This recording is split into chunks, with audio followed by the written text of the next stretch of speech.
अस्सलाम वालेकुम। अच्छा तो जी, लास्ट टाइम हमने जो है वो थोड़ा सा डिस्कस किया था डेडलॉक्स को। और डेडलॉक्स के अंदर हमने जो चीज़ें डिस्कस की थी वो थोड़ी प्रिवेंशन टेक्निक्स थी। हमने थोड़ा सा पिछली जो कंडीशंस थी डेडलॉक की उनको थोड़ा सा ईज आउट करने की कोशिश की थी। हमने कहा था चार कंडीशंस हों एक साथ आ जाएं तो डेडलॉक आ जा, इसका मतलब है कि डेडलॉक आ गया है। और वो कंडीशंस हमारे पास थी। एक तो म्यूचुअल एक्सक्लूजन की कंडीशन थी हमारे पास। उसके बाद फिर हमारे पास एक होल्ड एंड वेट की कंडीशन थी। और उसके बाद फिर हमारे पास नो प्रीएम्पशन की कंडीशन थी और सर्कुलर वेट की कंडीशन थी। इन कंडीशंस को हमने थोड़ा बहुत हमने रिसोर्स एलोकेशन ग्राफ्स बनाए थे जिससे हमें पता चल रहा था कि भाई कौन सा रिसोर्स किसको एलोकेट हो रहा है, ताकि उसके जरिए से हम जो है वो डेडलॉक्स मालूम कर सकें। फिर हमने क्या किया था कि हमने जो है वो एक बड़ा अच्छा काम किया था कि हमने जो है वो डेडलॉक प्रिवेंशन के लिए हमने ये स्ट्रेटजी अपनाई थी कि इन जो चार कंडीशन है डेडलॉक के अकर होने के लिए उनको जो है हम थोड़ा बहुत अगर हम रिलैक्स करें, उनको अगर हम थोड़ा सा इस तरह से काम करें कि वो कंडीशंस पूरी ना होने पाए, तो फिर हम जो है वो थोड़ा डेडलॉक को अवॉइड कर सकते हैं। ये सारा काम हमने लास्ट टाइम कर लिया था। ठीक है। उसके बाद फिर हमने कुछ रिसोर्स एलोकेशन ग्राफ वगैरह भी हमने बनाया था और उसके जरिए से भी हमने थोड़ा बहुत डिस्कशंस की थी। ठीक है। तो आगे अब हम चलेंगे इस वाले इस वाले अपने लेक्चर की तरफ।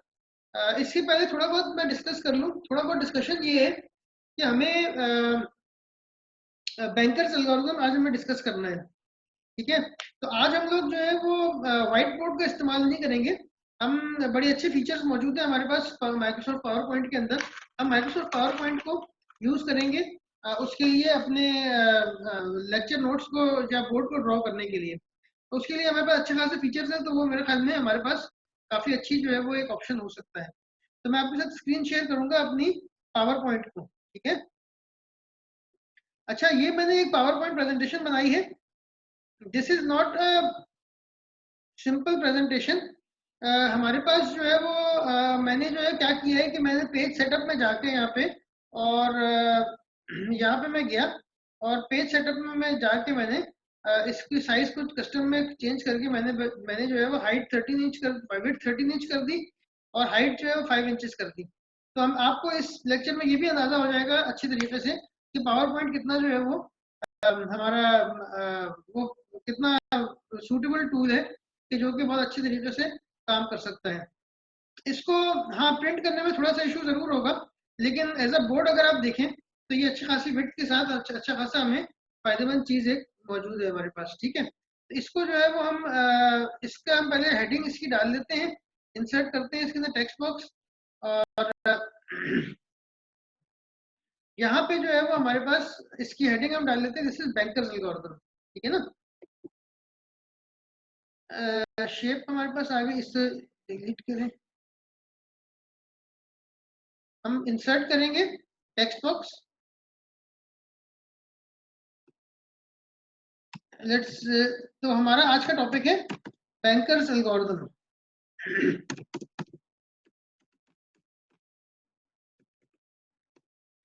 ठीक है। अच्छा, ये जो हमारे पास आज का टॉपिक है इसको डिस्कस करने से पहले थोड़ा सा हमें इसके जो हमारे पास रिसोर्स टाइप्स मौजूद हैं उन सबको थोड़ा बहुत हमें डिस्कस करना पड़ेगा। हमें कुछ कंडीशंस है इस एल्गोरिथम को चलाने की, उसको पहले हम डिस्कस करेंगे। तो फिर हमारे पास अल्टीमेटली ये फायदा होगा कि हम जो है वो चीज़ों को समझ पाएंगे। ठीक है ना। तो इसकी बेसिक्स थोड़ी बहुत हम जो है वो पहले रिवाइज कर लेते हैं अपनी पहली वीडियो के अंदर। उसके बाद आगे जाके हम लोग जो है वो इसके मजीद डिटेल्स में काम करेंगे। ठीक है। तो पहला काम हमारा ये है कि हम जो है वो कुछ कंडीशंस डिफाइन कर दें। और कंडीशंस इस तरह से हैं कि हमारे पास let's start with another text box. ठीक है। इसको हम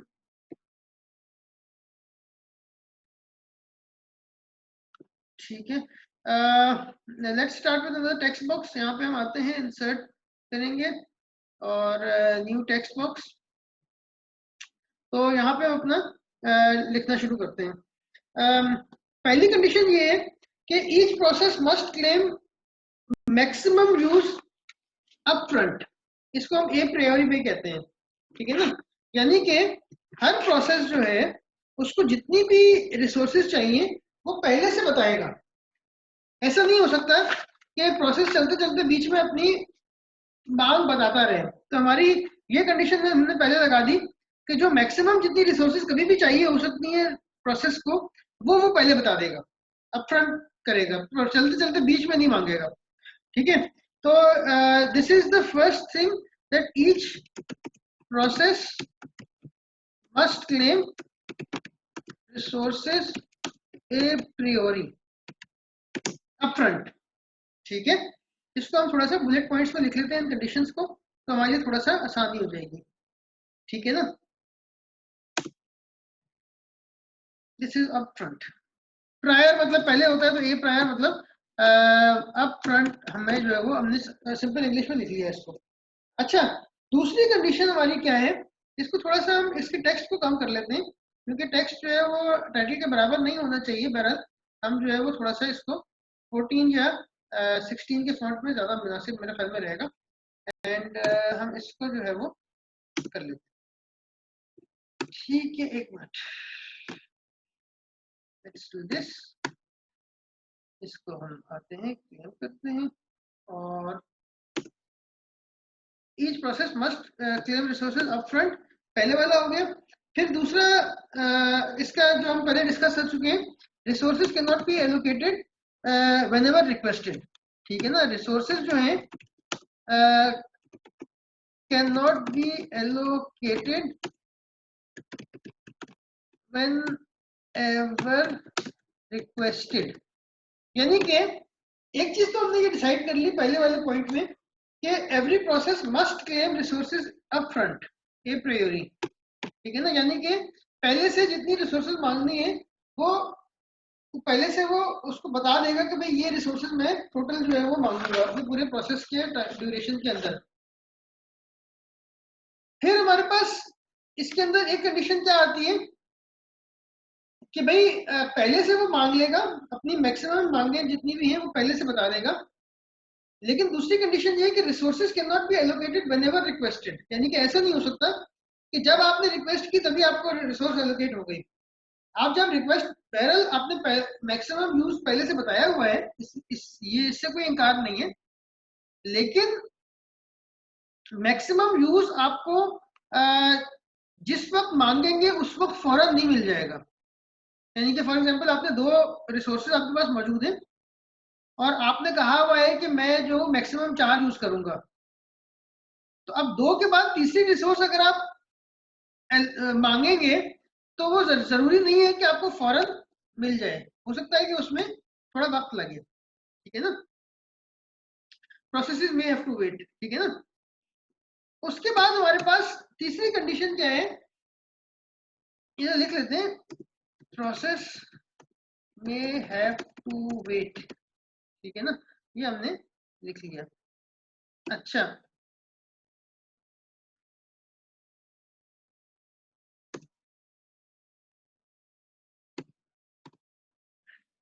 इसके बाद तीसरी कंडीशन क्या है हमारे पास, whenever all resources are allocated the process must return them in finite amount of time। इसको हम लिख भी देते हैं, लिख लेना बेहतर है, क्योंकि हम जब भी बात करेंगे तो हम पिछली वाली के कंडीशन के ऊपर वापस भी आएंगे, ठीक है। प्रोसेस मस्ट नहीं, क्या था, whenever all resources are allocated and all resources are allocated the process must return them in finite amount of time, यानी कि फाइनाइट अमाउंट ऑफ टाइम के अंदर प्रोसेसेस जो है उनको रिटर्न करना चाहिए रिसोर्सेस को, ठीक है। यानी कि आपको 4 रिसोर्सेस टोटल चाहिए थी, आपको चारों मिल गई, अब एक फाइनाइट अमाउंट ऑफ टाइम होगा जिसके अंदर रिसोर्सेस जो है वो वापस दी जाएंगी। ऐसा नहीं हो सकता कि प्रोसेस उसको लेके परमानेंटली बैठा रहे, ठीक है। अब कुछ चीजें जो हम डिस्कस करते हैं, यहाँ पे हमारे पास n जो है वो हमारे पास होते हैं number of resources.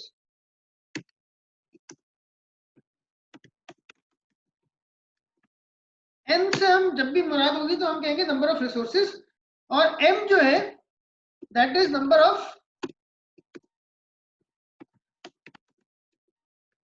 Resource types. अच्छा, ये हम इतनी क्लियरली सब चीजें क्यों डिफाइन कर रहे हैं, इसके अपने रीजंस हैं, और रीजन ये है सबसे बड़ा कि आगे जाके हम जब न्यूमेरिकल्स वगैरह और चीजों में जाएंगे तो ये थोड़ा सा चीजें कॉम्प्लेक्स होती चली जाएंगी। तो आप जो है वो कॉम्प्लेक्सिटी से बचने के लिए इन चीजों को पहले समझ लें कि जो हम बात कर रहे हैं वो क्या कर रहे हैं, ठीक है। फिर हमारे पास इसके अंदर कुछ डेटा टाइप्स होती हैं।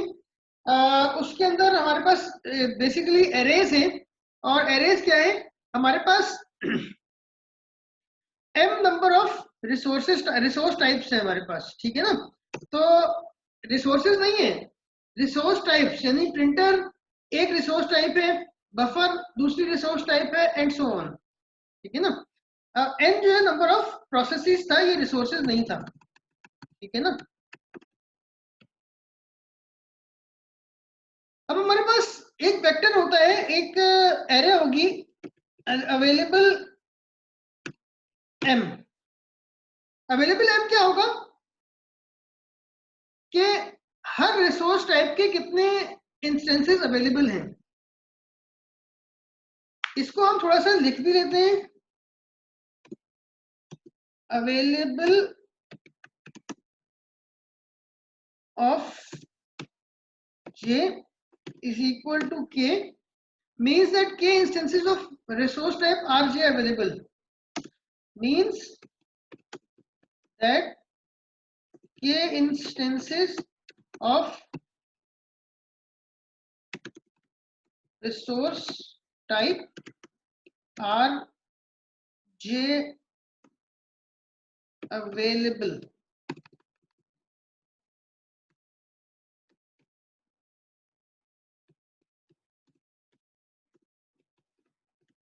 ठीक है ना, यानी कि अगर available j is equal to k है, अवेलेबल 0 इज इक्वल टू 5 है, इसका मतलब ये है कि रिसोर्स टाइप 0 के 5 इंस्टेंसेस अवेलेबल है, ठीक है, k इज इक्वल टू 5 अगर है। दूसरा हमारे पास जो डेटा टाइप है वो है मैक्सिमम वाला, ठीक है ना। मैक्स एन एम हमारे पास एक डेटा टाइप होगा, और मैक्सिमम ये बताएगा कि हमारे पास प्रोसेस पी आई जो है, एक प्रोसेस जो है वो एक रिसोर्स टाइप के कितने मैक्सिमम इंस्टेंसेस को मांग सकता है, ठीक है ना। तो इसको हम अगर हमारे पास फॉर एग्जांपल लिखा हुआ है मैक्स आई जे, ठीक है ना, इसका मतलब है कि प्रोसेस आई और रिसोर्स टाइप जे की बात हो रही है। अगर max I J is equal to K लिखा हुआ आता है, it means that process P I may request process pi may request maximum k instances of resource type rj, ठीक है। ये हमारे पास मैक्स की बात आ गई। फिर हमारे पास एक एलोकेशन और एक नीड की बात आएगी, ठीक है ना। ये डेटा टाइप्स हमें और भी चाहिए होंगे इसके अंदर। एक तो हमें पता चल गया कि अवेलेबल कितने हैं, इससे हमें पता चल गया कितने रिसोर्स टाइप अवेलेबल होंगे। फिर मैक्स पता चल गया, हमने कहा था कि हर प्रोसेस मैक्सिमम यूज जो है वो पहले से बताएगा, तो हमने मैक्स भी डिफाइन कर लिया। फिर एक है एलोकेशन। एलोकेशन ये बताता है कि इस वक्त कितने रिसोर्स के इंस्टेंसेस जो है वो प्रोसेस को एलोकेट हुए हुए हैं, ठीक है ना। इसके ये भी 2 डायमेंशनल होगा, एन और एम, दैट इज इक्वल, इसको अगर हम कहें कि allocation I J is equal to K, ठीक है, allocation I J is equal to K अगर लिखा हुआ है हमारे पास, इसका मतलब ये होता है, means that process EI is currently allocated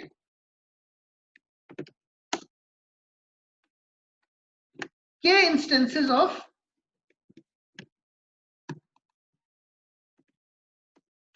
resource type RJ, ठीक है ना। इसका मतलब ये होता है कि हम रिसोर्स टाइप RJ के k इंस्टेंसेस उसको करंटली एलोकेट हुए हुए हैं, ठीक है। फिर हमारे पास एक और चीज है जिसको हम कहते हैं नीड। नीड क्या होती है? नीड भी हमारे पास जो है वो 2 डायमेंशनल एरे होगी, और इसके अंदर क्या होगा कि हमें ये पता चलेगा कि मजीद कितने इंस्टेंसेस एक प्रोसेस को चाहिए, एक टाइप के कितने मजीद इंस्टेंसेस चाहिए, ठीक है ना। तो इसको भी हम थोड़ा सा लिख लेते हैं, need I J is equal to K, मतलब का मतलब है process means process EI may need k more instances of resource type RJ, resource type RJ के मजीद इंस्टेंसेस जो है वो इसको जरूरत पड़ सकती है टू कंप्लीट होने के लिए, यानी कि अपना कंप्लीट करने के लिए प्रोसेसिंग, इसको इतनी एलोकेशन की मजीद जरूरत पेश आ सकती है। तो साफ जाहिर है यहाँ पे हमें सामने नजर आ रहा है कि अगर हम इसको देखें तो हमारे पास ये बनता है नीड आई जे बेसिकली हमारे पास क्या बनता है, नीड आई जे हमारे पास डिफरेंस है किस चीज का, एलोकेशन मैक्स माइनस एलोकेशन, ठीक है ना, is equal to max I जे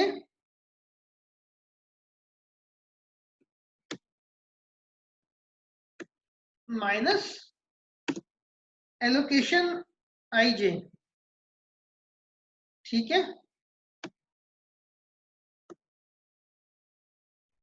यानी कि मैक्सिमम वो है जो टोटल हो सकते हैं, एलोकेशन वो है जो अभी हुआ है एलोकेट, और नीड वो है जो इन दोनों का डिफरेंस है। तो ये हमारे पास कुछ बैंकर एल्गोरिथम्स की डेटा स्ट्रक्चर्स थे जो हमने डिस्कस किए हैं, ठीक है। अगले वीडियो के अंदर फिर हम जाएंगे सेफ्टी एल्गोरिथम के ऊपर, हम थोड़ा डिस्कस करेंगे सेफ्टी एल्गोरिथम क्या होता है और उसको हमें किस तरीके से डील करना है, ठीक है ना। एक हमारे पास सेफ्टी एल्गोरिथम आएगा, फिर हमारे पास रिसोर्स रिक्वेस्ट एल्गोरिथम आएगा, फिर उनकी हम जो है थोड़ी बहुत वो करेंगे, थोड़ा बहुत एग्जांपल्स भी इसके अंदर करेंगे। तो पहले इसकी बेसिक्स है, इसके बेसिक डेटा स्ट्रक्चर्स है जो कि हम जो हमने डिस्कस किए हैं, ठीक है। अगली वीडियो में फिर हम मजीद चीजें डिस्कस करेंगे।